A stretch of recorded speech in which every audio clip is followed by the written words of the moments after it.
The work power is imagining what Black shaker worship could look like. There's something there that is kind of has drawn dancers to think about the shakers. The idea of spirituality, religiosity being able to be manifested with the body in relationship with other bodies is something really kind of exciting.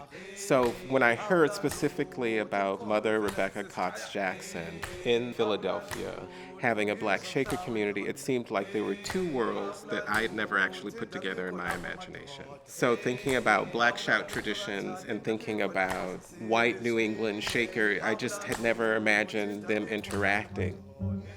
So the thought of trying to imagine what could that look like, just the idea that it's pulling from a lot of different sources, a lot of different places, multiple points of head explosions.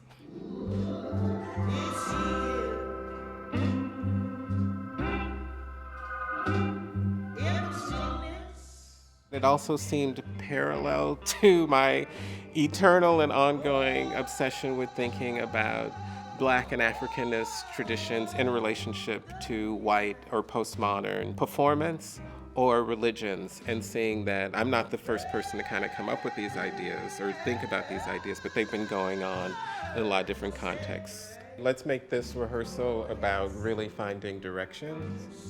Yeah. Let me see. This term that I've started using, African formalism, is thinking about the structure.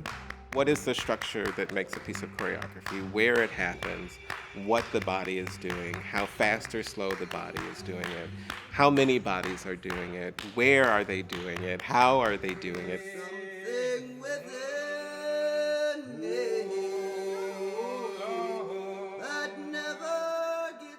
And putting that in a relationship to thinking about a shaker context, which, as we think about the gift to be simple, so simplicity, whether it's the architecture, whether it's the furniture and the design, whether it's even the costumes, or whether it's the religious practice. So even the dances and the steps were simple, but this idea of simplicity doesn't necessarily mean easy, doesn't mean that it can't get quite sophisticated and quite complicated.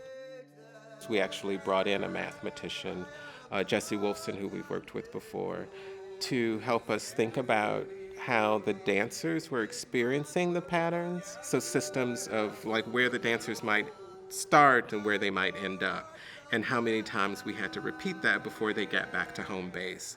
And was that number anything spiritual or magical? Was it 4 times? Was it 3 times? Did it change the way it felt to the performer if there were 2 bodies doing it versus 10 bodies?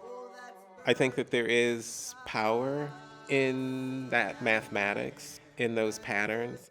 Mother Rebecca Cox Jackson, I think she's a powerful figure in more than it just being about politics or power somebody has over you, but how do you take internal power and kind of maneuver that energy? So thinking of power as energy.